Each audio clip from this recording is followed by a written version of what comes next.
Sa isang video na in-upload ni Tito Herns sa kanyang YouTube channel na Tito Herns TV ay dumating na sa bahay nila sila Mylene, Russell at Neri.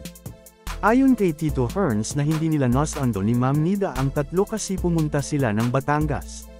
Pumunta lang si Tito Herns sa Laguna nang sinabi na ni Sir Paul na dumating na sila. Dagdag ni Tito Herns na naiwan si Ma'am Nida sa Batangas dahil may importante silang ginagawa. Tanong ni Tito Herns sa tatlo kung nagpakita na ba ang mga ito kay Jeffrey at Zenia. Sumagot naman ang tatlo ng oo at sabi ni Mylene na niyakap pa nga daw sila ni Zenia.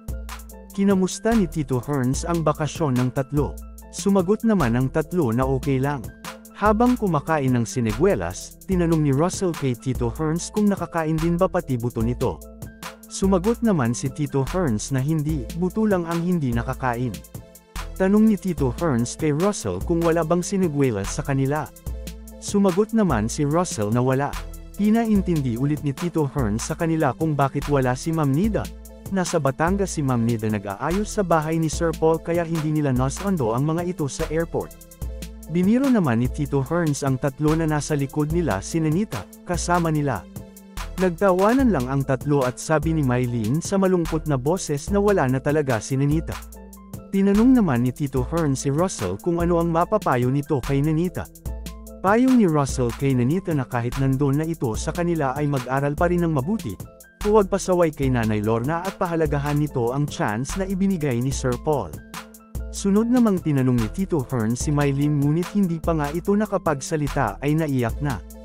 Hindi napigilan ni Mylene ang lungkot na nararamdaman, pangungulila sa kanyang pinsan na si Nanita. Alam naman nating lahat na si Nanita ang unang kasama ni Mylene na nakipagsapalaran sa Maynila. Ayon kay Tito Herns na nalungkot si Mylene, siguro dahil hindi nito kasama si Nanita. Habang umiiyak si Mylene ay tinanong naman siya ni Tito Herns kung nag-away ba sila. Sumagot naman si Mylene ng hindi po. Tanong naman ulit ni Tito Herns kay Mylene kung bakit ito naiyak.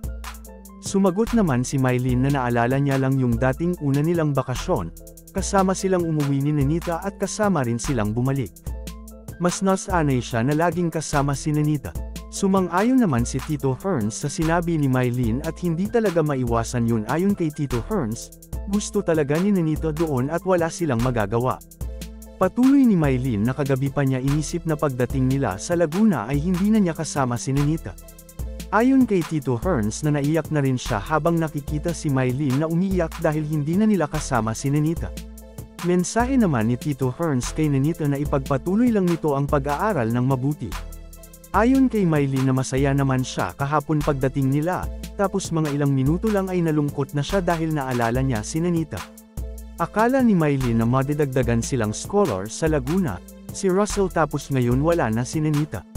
May babae pa daw na nagtanong sa kanila at hinahanap kung nasaan si Nanita. Sinagot naman daw ito ni Mylene na hindi nakasama si Nanita at medyo naiyak na rin siya. Sabi ni Tito Herns kay Mylene na sila talaga ang unang nagkasama kaya hindi talaga maiwasan ni Mylene na hindi maiyak.